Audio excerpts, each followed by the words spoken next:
Making headlines. The Agriculture Minister resigns from her position due to health reasons. The Women in Management Maldives presents the 2024 Professional and Career Women's Awards to 27 distinguished individuals. And the amendment to the Airport Taxes and Fees Act affecting passengers departing from the Maldives came into effect today.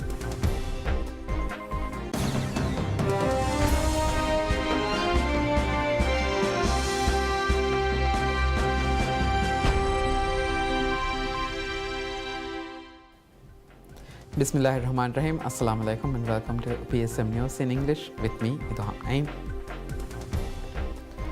Minister of Agriculture and Animal Welfare Dr. Aishat Ramila has resigned from her position due to health reasons with the resignation announced by the President's office. Dr. Ramila, who is undergoing treatment for cancer, previously disclosed that her condition has reached an advanced stage. The President accepted Dr. Ramila's resignation and expressed his gratitude for her dedicated service. In a statement, President Dr. Muhammad Muiz praised Dr. Ramila for her contributions to promoting the rule of law and fostering prosperity. He also extended his gratitude for her valuable cooperation and honest service to the government. The President acknowledged Dr. Ramila as an active.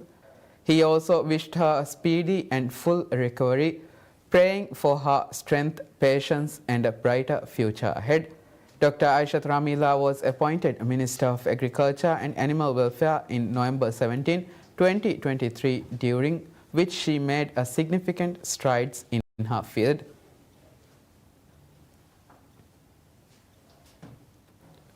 The 2024 Professional and Career Women's Awards to 27 distinguished individuals. The awarding ceremony was graced by the Minister of Social and Family Development, Dr. Aishat Shiham, and the Minister of Higher Education, Dr. Mariam Maria.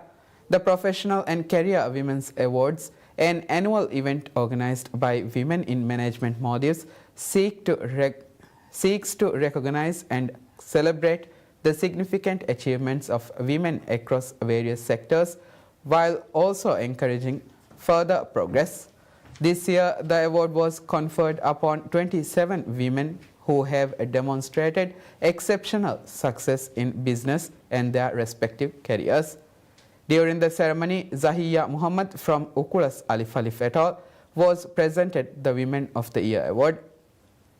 Additionally, Care Society and Dirago was also recognized for their contributions. These awards are intended to open doors to new opportunities and foster economic development. This marks the 6th edition of Professional and Career Women's Awards. Since its inception, over 170 women have been honored for their outstanding contributions in diverse fields, including banking and finance, hospitality, media, law, logistics, and supply chain management, among others.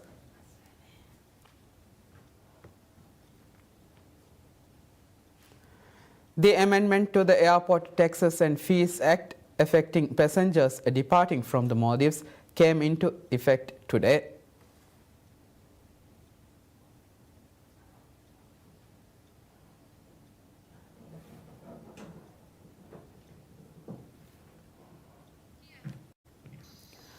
Under the new regulations, the airport development fee will apply to passengers traveling from Velana International Airport. However, only the departure tax will be levied on passengers departing from international airports in other parts of the country.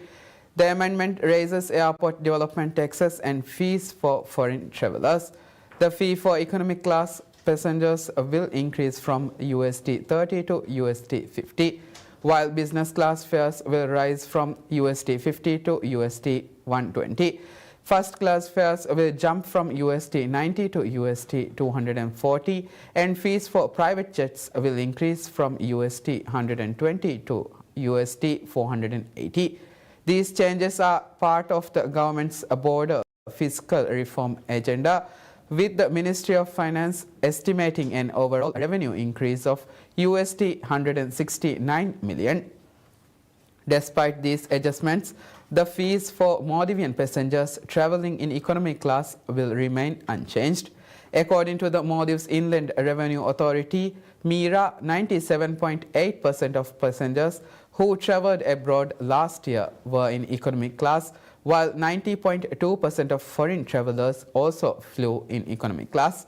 In 2023, MIRA collected USD 65.5 million in airport development fees and USD 64.1 million in departure taxes.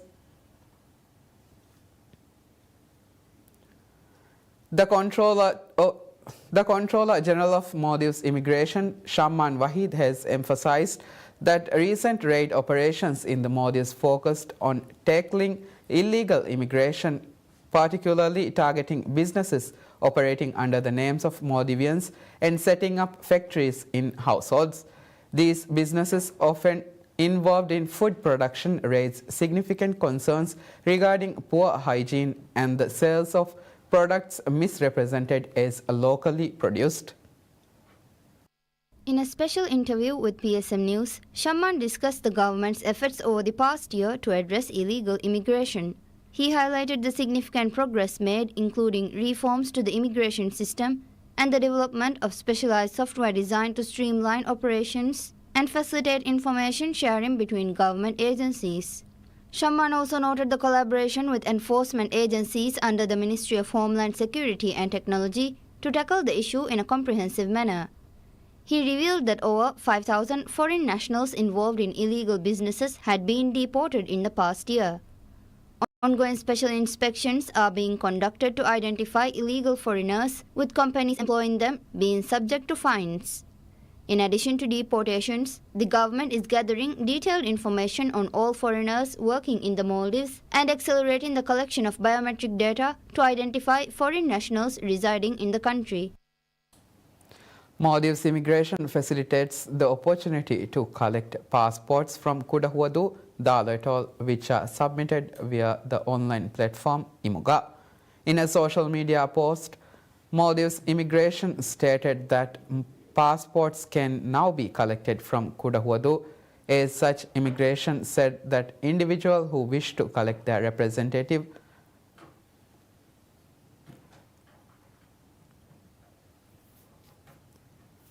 As such, immigration said the individuals who wish to collect their respect on the island must select Kudahuadu as the partners for those residing in Kudahuadu and nearby islands, as they previously had to travel to Male City for passport collection. On November 16th, President Dr. Mohamed Muiz launched the nationwide project to expand the delivery of national identity cards and passports.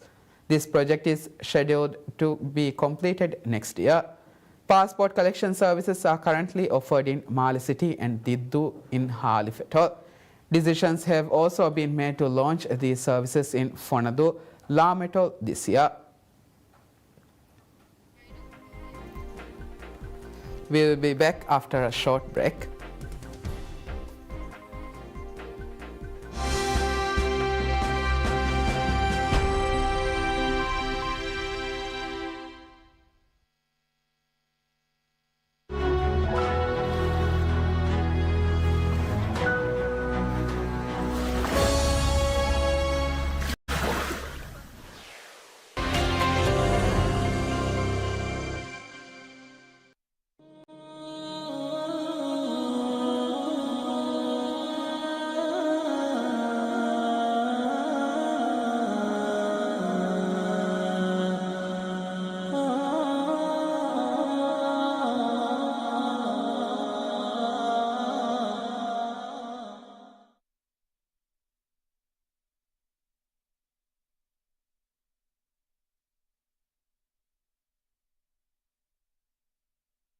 الله أكبر الله أكبر الله أكبر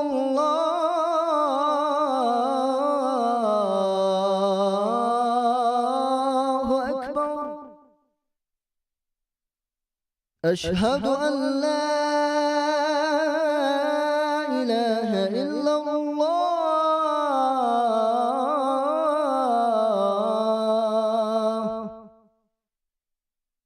أشهد أن لا إله إلا الله أشهد أن محمدا رسول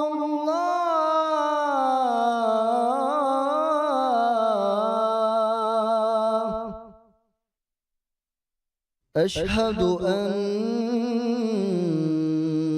محمدا رسول الله حي على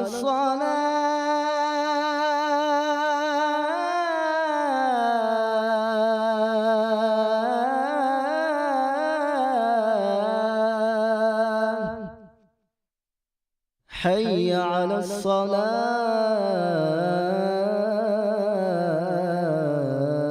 الصلاة حي على الفلاح حي على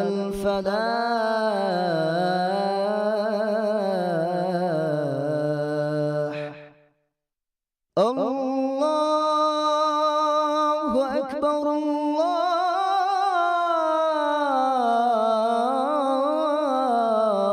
الله أكبر لا إله إلا الله اللهم رب هذه الدعوة التامة والصلاة القائمة آت محمدا الوسيلة والفضيلة والدرجة الرفيعة وبعثه مقاما محمودا الذي وعدته وارزقنا شفاعته برحمتك يا أرحم الراحمين وصلى الله على محمد وآله وصحبه وسلم والحمد لله رب العالمين.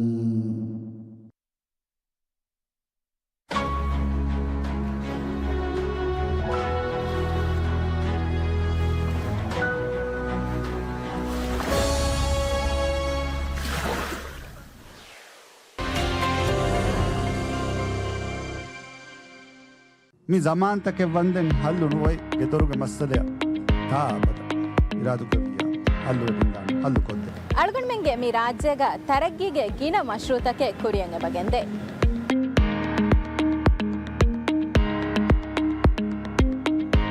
Umrani ತರಗ್ಗಿಗೆ ದಾಯರಾ ರಾಜ್ಯಗೆ ಏಕಿ ಕಂಕೊಳ್ತಾವುಗ ಕುರಿಯತ ಮಶ್ರೂತಗೆ ಎಮ್ಮೆ ಫಹುಗೆ ತಫ್ಸಿಲತ ಹಗೀಗತುಗ ಮುಳಿ ಮಾಲೆಯಂ ಹಲ್ಲೆಂ ಅಣ್ಣಾಣಿ ಮುಳಿ ಮಾಲೆಗೆ ಹುರಿಹಾ ಮಗುತಕ್ಕೆ ಹೆದಿಗೆ ಮಾ di summinatuga PSM Music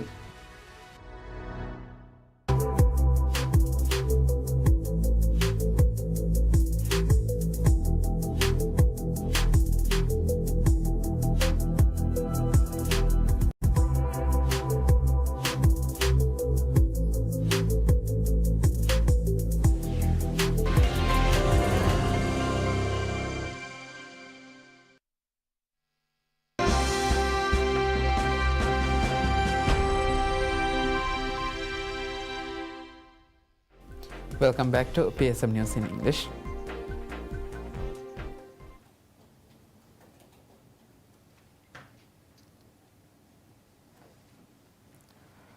Fahidiriolong Corporation FTC has decided to initiate a development project of building 13,000 housing units in the Greater Malé region. To implement this project, it has entered a framework agreement with 3 international banks. Speaking to PSM News, Managing Director of FTC, Hamdan Shakil, announced plans to launch additional housing projects to develop social housing units in the Greater Malé region. As such, he revealed that a framework agreement was signed with a Sri Lankan company earlier this year to develop 3,000 housing units. He stated that efforts are currently underway to secure the required finances for the project. Additionally, Hamdan disclosed that another framework was signed with 2 foreign companies to develop 10,000 housing units. He noted that the project will be implemented with the assistance of loans from various international financial agencies. While FDC has decided to initiate additional housing projects, it is currently developing 4,000 housing units in Hulumale Phase 2, aiming to complete the project within the next year. FDC has submitted outstanding payments for the project, which stood at $1.2 million, and is exerting efforts to ensure that the project is completed expeditiously. The housing crisis is along, aiming to achieve this goal 2025. To develop cruise terminals at 4 strategic locations, Anil Adam stated that the master plan includes the construction of 4 cruise terminals. A feasibility study is currently being conducted in collaboration with a consultant from Greece to assess the viability of the project. Anil further stated that the project will proceed after consultations with the relevant experts. The planned terminals will be located in Oligang in Halif Atoll, Fonadu in Lam Atoll, and Hitadu in Adu City. Additionally, once the commercial port in Tilafushi Kaf Atoll is relocated, MPL intends to repurpose the land for tourism development, including the construction of a cruise terminal. MPL also revealed that discussions have taken place with the Ministry of Construction and Infrastructure regarding this project. Furthermore, MPL has signed an agreement with the Uligang Island Council to develop the terminal on the island. With the peak tourism season drawing several cruise ship visitors to the Maldives, large vessels are currently docked near Male City or anchored outside the lagoons of various islands.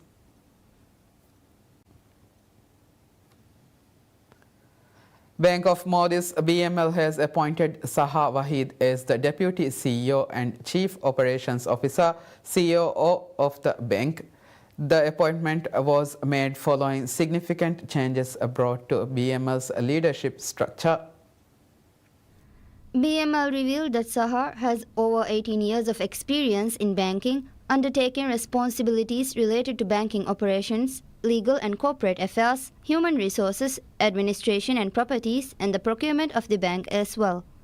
She has held key positions at the bank, including Head of Strategic Planning and Change Management, and most recently is the People and Change Director.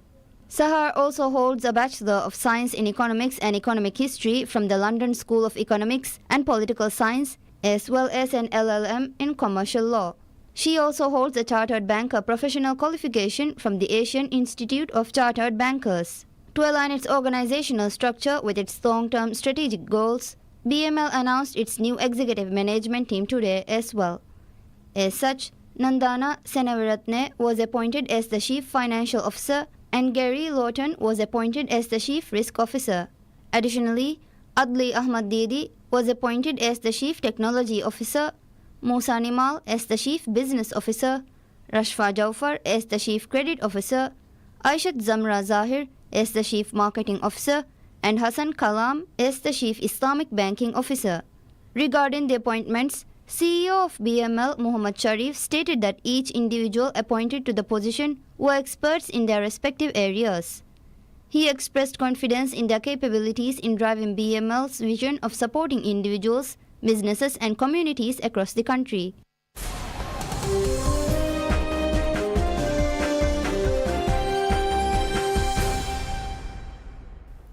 Adani Group founder Gautam Adani responded for the first time on Saturday to allegations by US authorities that he was part of a $265 million bribery scheme, saying that his ports to power conglomerate was committed to world-class regulatory compliance. The indictment is the second major crisis to hit Adani in just 2 years, sending shockwaves across India and beyond. Less than 2 weeks back, we faced a set of allegations from the US about compliance practices at Adani Green Energy. This is not the first time we have faced such challenges. What I can tell you is that every attack makes us stronger. US authorities have accused Gautam Adani, his nephew and executive director Sagar Adani, and managing director of Adani Green, Need S. Jain of being part of a scheme to pay bribes to secure Indian power supply contracts and misleading US investors during fundraising in the country. Adani Group has denied the US allegations, describing them as baseless and vowing to seek all possible legal recourse. And every obstacle becomes a stepping stone for a more resilient Adani Group. The fact is that despite a lot of the wasted reporting, no one from the Adani side has been charged with any violation of the FCPA or any conspiracy to obstruct justice.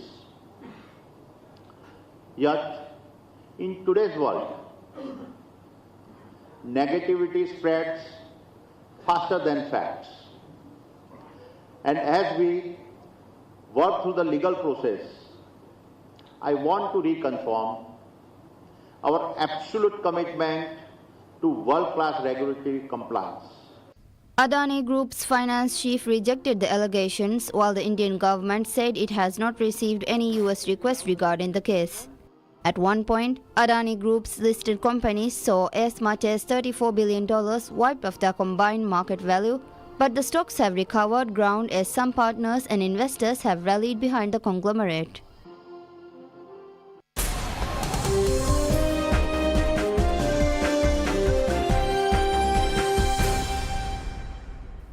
The Syrian army said on Saturday dozens of its soldiers have been killed in a major attack led by Islamist Hayat Tahrir al-Sham rebels who swept into the city of Aleppo, forcing the army to redeploy in the biggest challenge to President Bashar al-Assad in years. Russia's defense ministry said its air force had carried out strikes on Syrian rebels in support of the country's army. The strikes followed what was the boldest rebel assault for years in a civil war where front lines had largely been frozen since 2020.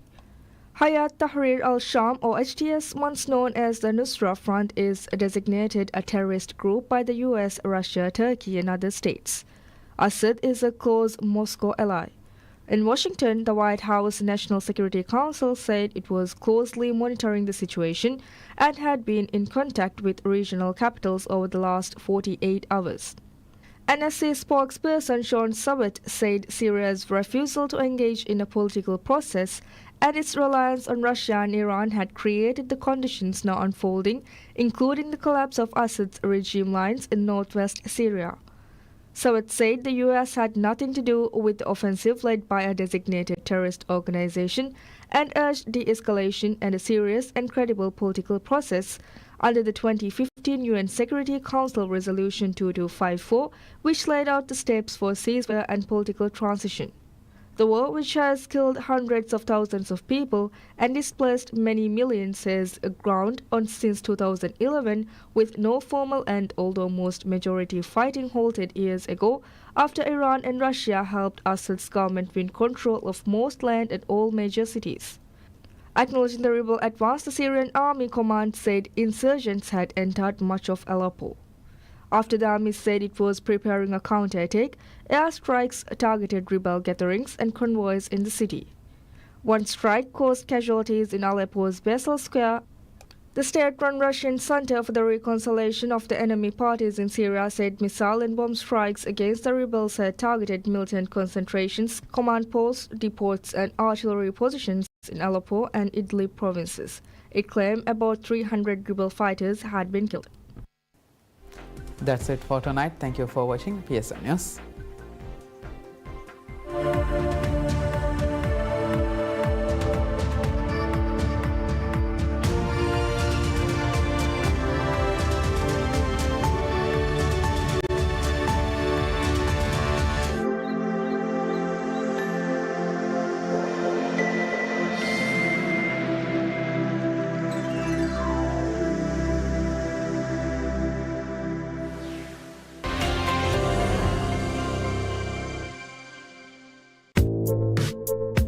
ವಜೀಫಾಗ ನಜಾಹೆತ್ತರಿಕಂ ಇಸ್ಕುರುಮುಗೆ ಮುಹಿಮ್ಮುಕಮುಗೆ ವಾಹಕ ದಕ್ಕಾಯರು ಮಾ ಬೊಡುಕಮ ಕಣ್ಣಹದ ಕೊಲ್ಲೆವೆ ಎಕ್ಕಮಕಿ ಹದಿಯಾಯ ಮೆಹಮಾನ್ದಾರಿಯ ಗುಳುಂಹುರಿ ಖರದುತ ದಿನುಮಾ ಬಲಾಗತುಂ corruption ಫುರ್ಸತು ಹುಳುವಿಗೆ ಎಂದಾಮಿ ಫದ ಹದಿಯಾತಕ ಖರದುತ ದಿನುಮುಗ ಕೊರಪ್ಷನ್ಗೆ ರೊಂಗು ಫಹನಾಳ ದಣಿ ಕಿಯಾ ಹಿಸಾಬಕುಂ ಕೊರಪ್ಷನ್ಗೆ ಅಮಲೆಗೆ ಗೊತ್ತುಗ ಬೆಲೆವೆನಿ